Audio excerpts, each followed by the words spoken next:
The Black Seminoles, African and indigenous freedom fighters. They called them outlaws. The U.S. government called them a threat. But history remembers them as freedom fighters, the Black Seminoles. Their story begins in the late 1600s, when enslaved Africans in the American South took the most dangerous gamble of their lives: escape.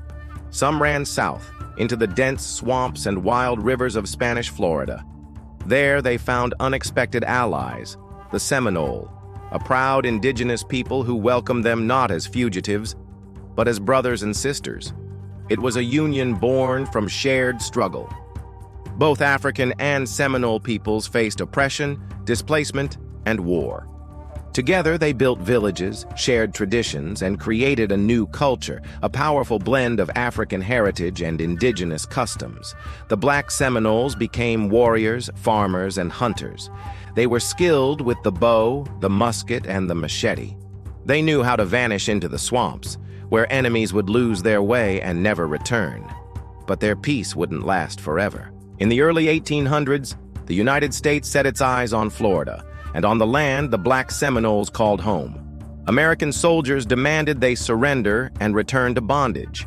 Slave catchers were sent to hunt them down. The Black Seminoles refused, and so began the Seminole Wars, some of the fiercest conflicts in American history.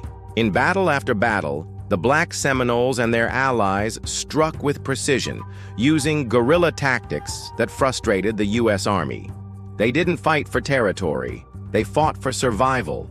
One American general even admitted it cost the government millions of dollars and years of fighting to subdue them, and still, they were never fully defeated. When Florida eventually fell to U.S. control, many Black Seminoles made another dangerous decision. They fled again.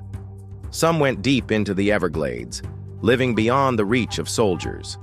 Others escaped to the Bahamas, where they settled on the island of Andros, carrying their traditions with them. But perhaps the boldest move came when a group of Black Seminoles traveled thousands of miles to northern Mexico. There they made a deal with the Mexican government. In exchange for land, they would help defend the frontier against hostile raiders. And they kept their promise. For decades, the Black Seminoles, now known in Mexico as the Mascogos, lived free, raising families and holding on to the memory of their fight. Today, their descendants still live in Texas, Oklahoma, Florida, the Bahamas, and Mexico. They honor the memory of those who refused to bow, those who carved out freedom with their own hands. The Black Seminoles were more than just survivors. They were a symbol, a reminder that unity between oppressed peoples can shake empires and rewrite history. So the next time you hear the word freedom, remember this: it wasn't given, it was taken. In the swamps, in the jungles, and under the blazing sun, by men and women who refused to kneel. Their story isn't just Black history. It isn't just Indigenous history. It's the story of America's untold fight for freedom, and it's time more people knew it. If you believe stories like this deserve to be told, share this video, leave a comment, and subscribe to Sankofa Secrets. Let's keep the truth alive, because history belongs to all of us.